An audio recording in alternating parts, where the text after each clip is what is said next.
একদিন মায়ার নবী মুহাম্মদ সাল্লাল্লাহু আলাইহি ওয়াসাল্লাম একটি জঙ্গলের পাশ দিয়ে হেঁটে যাচ্ছিলেন। হঠাৎ নবীজি দেখতে পেলেন এক ইহুদি একটি মা হরিণকে শিকার করে শক্ত করে বেঁধে রেখেছে। দয়ার নবীকে দেখা মাত্রই হরিণটি রোনাজারি শুরু করল এবং মানুষের ভাষায় বলে উঠল, ইয়া রাসূলাল্লাহ, ইয়া হাবিব আল্লাহ, আজ সকালে আমি আমার বাচ্চাদের বাসায় রেখে খাবারের সন্ধানে বের হয়েছিলাম। হরিণটি বলল, হে আল্লাহর নবী, ওই সময় এই ইহুদি আমার সামনে আসে এবং আমাকে বন্দী করে ফেলে। সকাল থেকে আমি এখানে বন্দী। ইয়া রাসূলাল্লাহ, আমার ছোট ছোট দুধের বাচ্চা আছে, তারা আজ সারাদিন কিছুই খায়নি।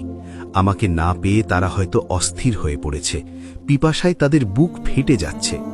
হরিণটি আকুতি জানিয়ে বলল, ওগো আল্লাহর হাবিব, আমি শেষবারের মতো আমার সন্তানদের সাথে দেখা করতে চাই এবং তাদের দুধ খাওয়াতে চাই। দয়া করে আপনি এর একটা ব্যবস্থা করে দিন। হরিণের এই করুণ আর্জি শুনে দয়াল নবীর অন্তর কেঁদে উঠল। তিনি ইহুদিকে ডেকে বললেন, হে ইহুদি, তুমি কেন এই অবলা প্রাণীটিকে আটকে রেখেছ? ইহুদি উত্তর দিল, আমি একে শিকার করেছি, আর বনের প্রাণী শিকার করা তো আমার অধিকার, তাই আমি একে ছাড়ব না। নবীজি বললেন, তুমি কি দেখতে পাচ্ছ না এটি একটি মা হরিণ? এর স্তন দুধে পরিপূর্ণ, এর বাচ্চারা না খেয়ে কষ্ট পাচ্ছে, তুমি একে একবার সুযোগ দাও। ইহুদি অবজ্ঞার সাথে বলল, আমি এত কষ্ট করে ধরলাম আর আপনার কথাই ছেড়ে দেব? একবার ছেড়ে দিলে কি বনের হরিণ আর ফিরে আসে? তখন বিশ্বনবী বললেন, তুমি একে ছেড়ে দাও, আমি জামিন হচ্ছি, সে তার বাচ্চাদের দুধ খাইয়ে আবার তোমার কাছে ফিরে আসবে। ইহুদি বিদ্রুপ করে বলল, বনের হরিণ কি আপনার বাপদাদার সম্পদ যে ফিরে আসবে? শিকার করা প্রাণী ফিরে আসার কি কোনো নজির আছে? যখন ইহুদি কোনোভাবেই রাজি হচ্ছিল না, তখন নবীজি বললেন, তবে এক কাজ করো, তুমি হরিণটিকে ছেড়ে দাও আর তার বদলে আমাকে এখানে বেঁধে রাখো। হরিণ না ফিরলে তুমি আমাকে সারা জীবন বন্দী করে রেখো। ইহুদি ভাবল এটি ভালো সুযোগ। সে নবীজিকে বেঁধে রেখে হরিণটিকে ছেড়ে দিল।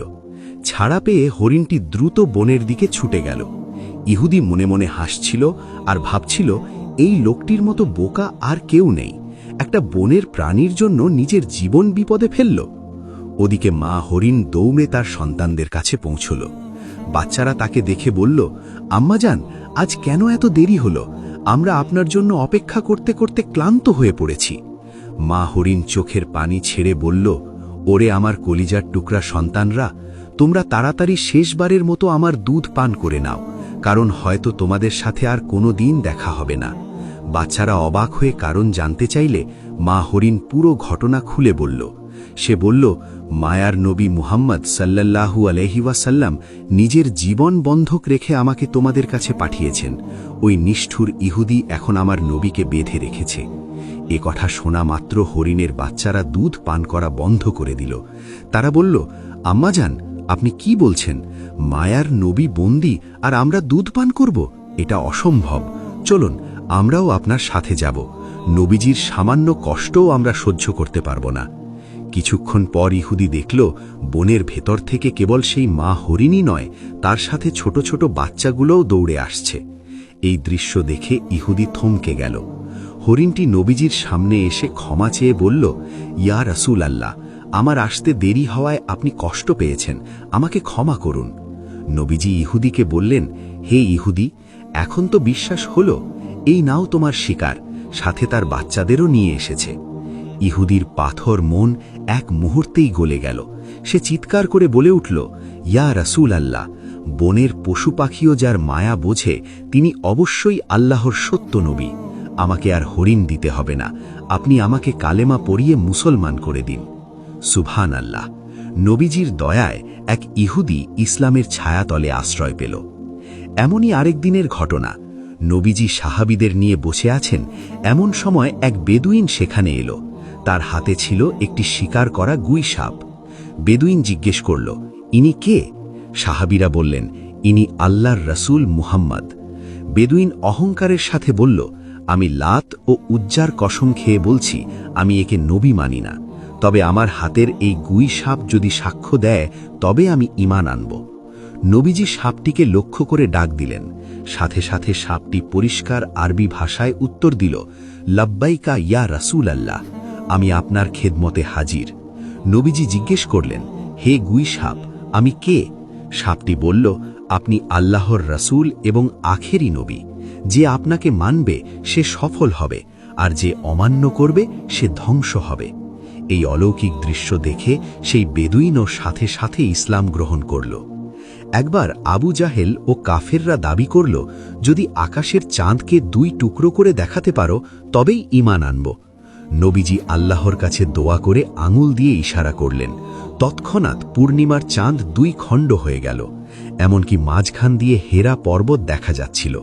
কিন্তু হতভাগা কাফেররা একে জাদু বলে এড়িয়ে গেল, অথচ আল্লাহ তাআলা কুরআনে এই ঘটনার কথা উল্লেখ করেছেন। অন্য এক সফরে নবীজির আড়াল হওয়ার প্রয়োজন হলে তিনি ওসামাকে বললেন গাছগুলোকে আদেশ করতে। নবীজির নির্দেশে 2টি বিচ্ছিন্ন গাছ শিকড় সহ হেঁটে এসে একে অপরের সাথে মিলে আড়াল তৈরি করল। কাজ শেষে তারা আবার নিজ জায়গায় ফিরে গেল।